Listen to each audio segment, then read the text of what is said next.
This is a summary of ABC Cooperative and its formation and our to-do list. ABC was contemplated in November of 2019, and we've moved forward to form a 308B cooperative in Minnesota, which allows for private equity and limited distribution of earnings so that we could retain equity or be a kind of a novel, flexible co-op. But probably the main reason we formed ABC is to basically allow for communication amongst members. As the quote goes, you could take all my possessions, but if I could have the power to communicate, I will certainly soon get back all my possessions. The swine industry is really at an impasse here where we're getting maybe as little as 13% of the retail value of the product. The industry is not compounding returns, which is one of the pursuits in happiness, and probably the more powerful force in the universe is compounding returns. We're lucky in the United States. We have rule of law, and we have a Capper-Volstead Act that allows farmers and ranchers and pig producers to actually form a trust legally to basically for their mutual benefit. Members have to qualify under certain rules, and we certainly have to follow Capper-Volstead rules that don't allow everything to be legal. But anyways, under the leadership of the Kearns and Associates and Joe Kearns, Dave Delaney, and the team in Ames, Iowa, that really is second to none in the swine industry. Also adding in the leadership of David Carey, who was a pioneer in risk management at Cargill Risk Management Solutions and also has a deep procurement, and Ryan Hoyt, who's really a data-driven risk manager who's going to actually run the operations of ABC. And myself, Tom Fernandez, I have a background as a swine farmer and also in financial services. We came together as a group and signed an LOI, which we need to kind of follow through and get codified. But in general, we believe that the members will work together to kind of create a baseline ownership on the management company level for founding and also providing a meritocracy for eat what you kill and what we bring to the table. When we look at the structure of ABC and where we're at, for us, the founders, it's partly about ABC management, but it's mostly about the forward pricing product. This forward pricing product is really going to be a benefit to the lenders in this community for specific reasons we'll get into detail, but most importantly to the producer to be able to have a cost savings and peace of mind for the liquidity of their business. Our financial models show, as well as some of our background in doing grain financing, grain repos, show that there's a greater cost in hedging beyond just the cost paid to the broker. There's initial maintenance margins, $2,800 a contract.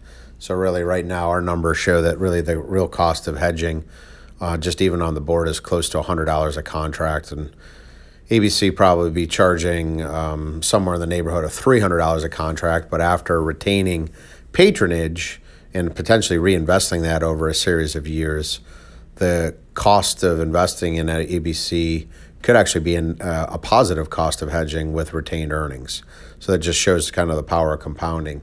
And then as we get back to communication, obviously in the swine industry, the pig farmer is making less than 15% of the total retail value. Historically, that number 30 years ago was 47%. We've just really been put into the toilet here. We're taking all the risk and we're not getting any of the return.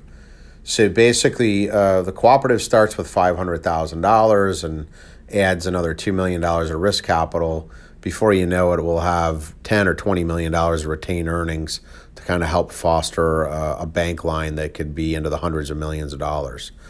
On the regulatory side, we've really not run into a roadblock, but we've had really no communication with the CFTC. And so I've got a new list of contacts, Martin Murray and Tom LaHaye, which are in the Oversight and Commodity New Products Division that I'm going to reach out to next week. But I'm just sharing with the group that we have some pretty matter-of-fact language. That was a final ruling letter by the CFTC that said, hey, if you're hedging your own production or physical production, there shouldn't be a problem being a swap. And more specifically, cooperatives are not swap dealers. We do have to kind of quantify what's an authorized contract participant, and we may have to have a net worth of $1 million for ourselves, the co-op, or for each member. So really getting back to our to-do list, we need to really nail down this LOI.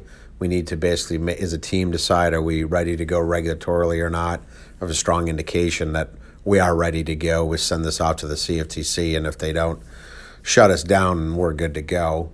And then probably most importantly is the fact that our to-do list probably needs to be subdivided, and we need to pick, a person, most likely Ryan, to kind of delegate who's going to be in charge of membership drive, who's going to be in charge of setting up and going after lender communications, who's going to be in charge of going after any kind of private equity or new investors.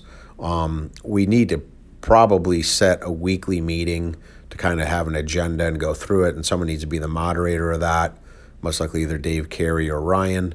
And then we need to kind of agree on what our capital commitments are and when we're going to fund.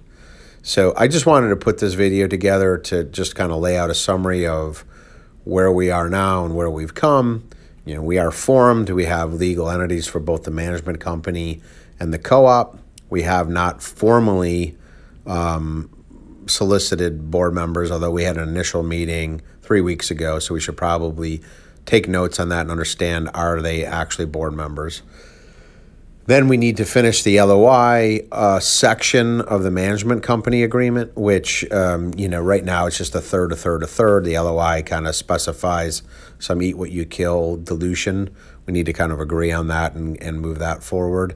And then I think spend some time potentially, even if it's just a half hour a day at 5:30 p.m. or 4:30, whatever works for you guys, to go through each one of these to-do lists. And just to kind of summarize at the end, working through these models with Ryan and looking forward to going through them with Brad, the compounding return that we can give our investors is going to be a minimum 20% annualized, which is just something we should all be really excited about. It could be as high as 80%, but realistically, we should be able to drive a 20 to 30% return on our own money for our investors and for our partners. So with that, I think we should be excited and really like to kind of put on the calendar. I'd like to really start Monday with that's day one, and let's see how well we can kind of push forward. Thanks, guys.